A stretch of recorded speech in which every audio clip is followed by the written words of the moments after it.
I didn't think it was possible to love chips anymore, but these homemade fried taro chips are so amazing.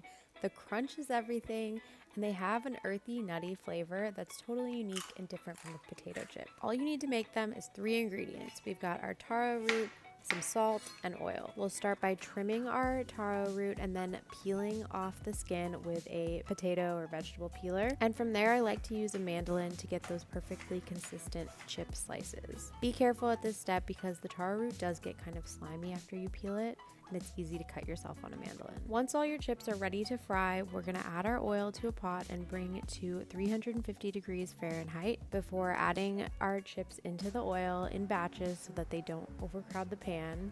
This helps to make sure that they cook evenly and all of them get that perfectly golden brown, crispy texture. And from there, you can transfer your chips to a paper towel lined plate or bowl and sprinkle with salt as soon as they come out of the oil, and you're ready to enjoy.